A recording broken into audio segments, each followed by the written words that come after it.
Olá, amados. Meu nome é Sarita, eu faço parte do projeto Viver na Palavra e hoje eu preparei uma devocional para vocês que tem como título Como Duvidar. Sinceramente, eu acredito que existe um Deus que comanda tudo aqui. Mesmo diante de tanto caos, eu sei que Ele está no poder e o controle deste mundo não fugiu de suas mãos. O porquê de muitos duvidarem ainda desta existência é exatamente a situação desesperadora que nos encontramos. Violência, desastres ambientais, descontrole político, fome, doenças e etc. Mas mesmo os que creem podem chegar a questionar o controle de Deus. Por quê?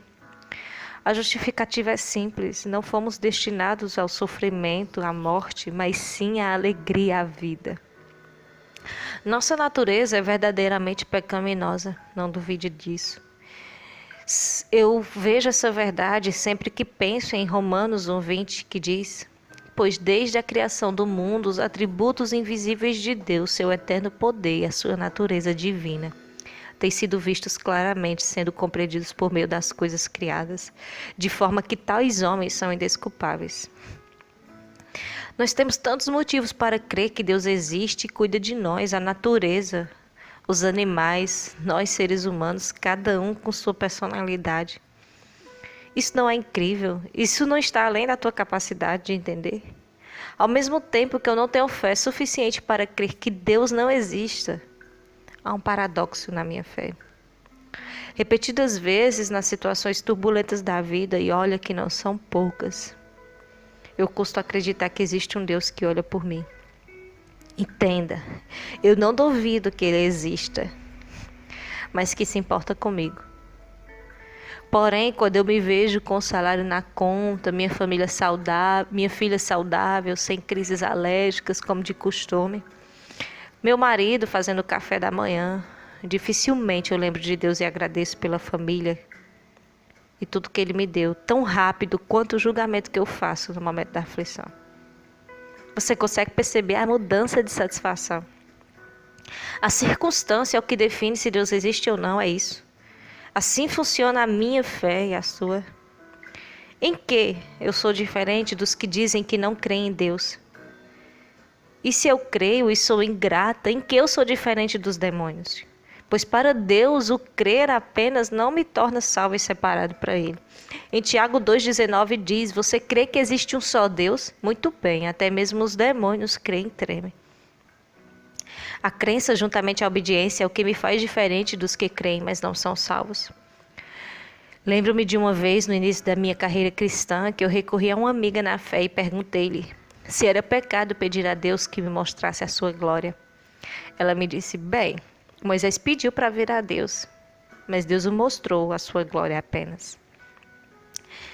Na passagem bíblica, fala assim: e acrescentou: você não poderá ver minha face, porque ninguém pode ver minha face e continuar vivo. E prosseguiu o Senhor: há aqui um lugar perto de mim onde você ficará em cima de uma rocha. Quando a minha glória passar, eu o colocarei numa fenda da rocha e o cobrirei com a minha mão até que eu tenha acabado de passar. Então eu tirarei a minha mão e você verá as minhas costas, mas a minha face ninguém poderá ver. Está lá em Êxodo 33, 20 e 23. Então assim fiz. Eu não lembro bem as palavras da minha oração, mas elas soaram mais ou menos assim: Deus, eu não quero mais duvidar, mas se o Senhor analisar bem, não custava nada, uma demonstração fantástica da sua existência. Tipo algo cair agora.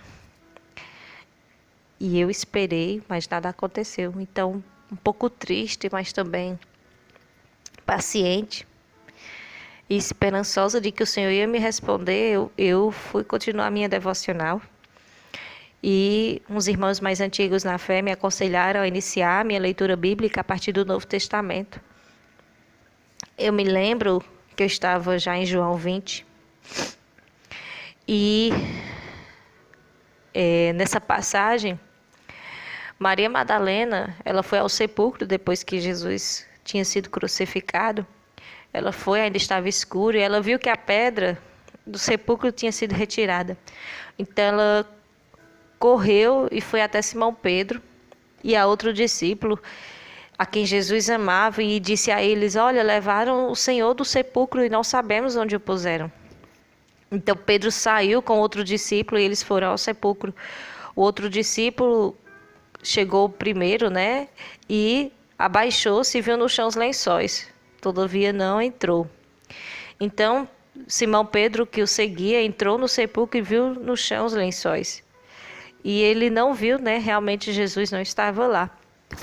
Então entrou também o discípulo, outro discípulo que chegara primeiro ao sepulcro e viu e creu realmente que Jesus não estava lá.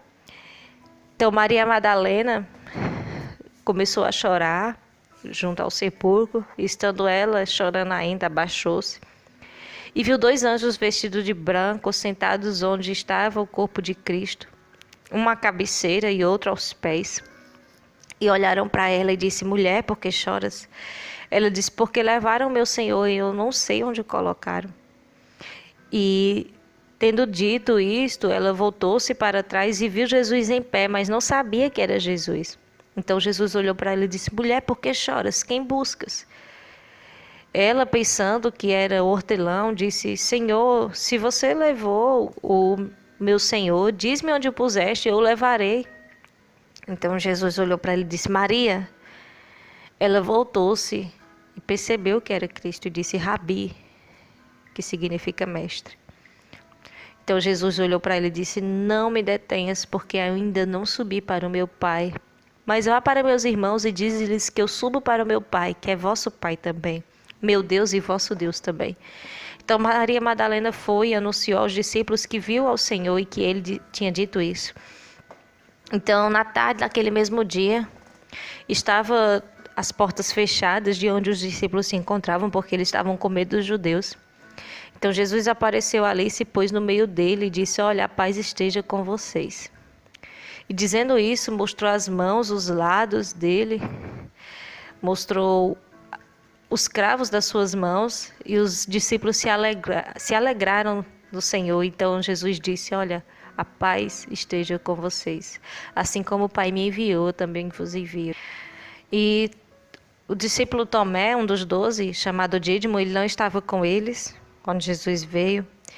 E os outros discípulos disseram: olha, vimos o Senhor. Mas ele disse: se eu não ver os sinais de suas mãos, se eu não ver o sinal dos cravos em suas mãos, e não puser o meu dedo no lugar dos cravos, e não puser a minha mão no seu lado, de maneira nenhuma eu vou crer.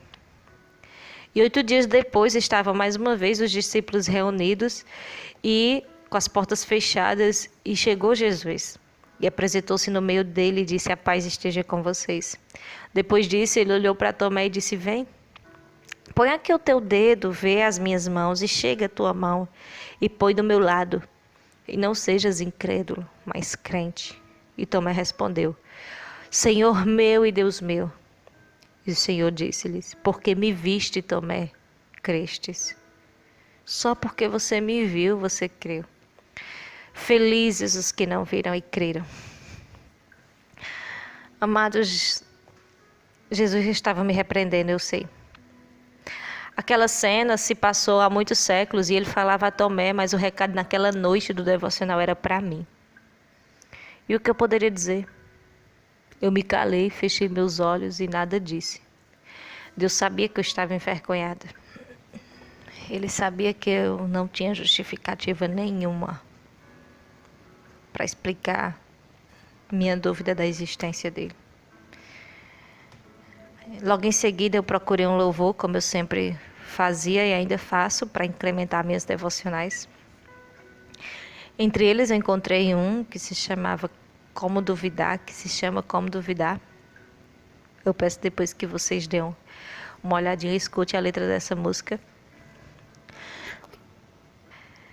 Mas a letra dessa música, me impactou bastante naquela noite, o que tornou ela inesquecível para mim, aquele devocional.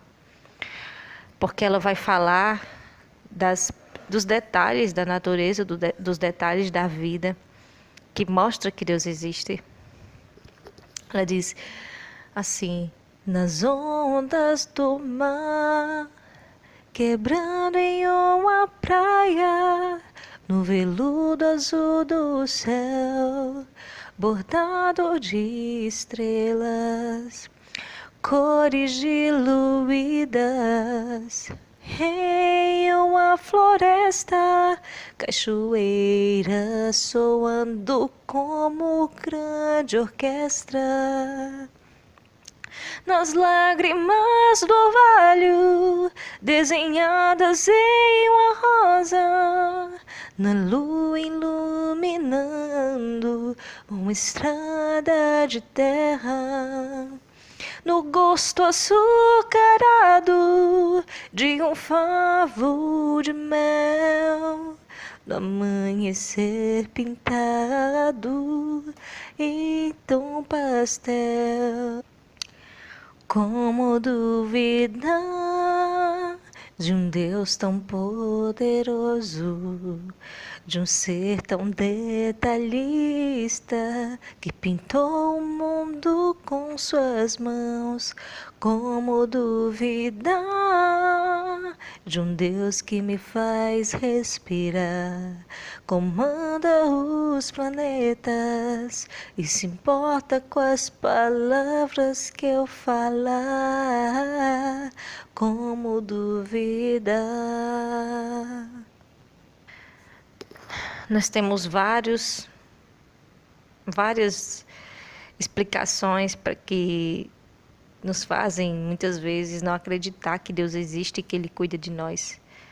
Mas nenhuma delas vai justificar esse tipo de pensamento.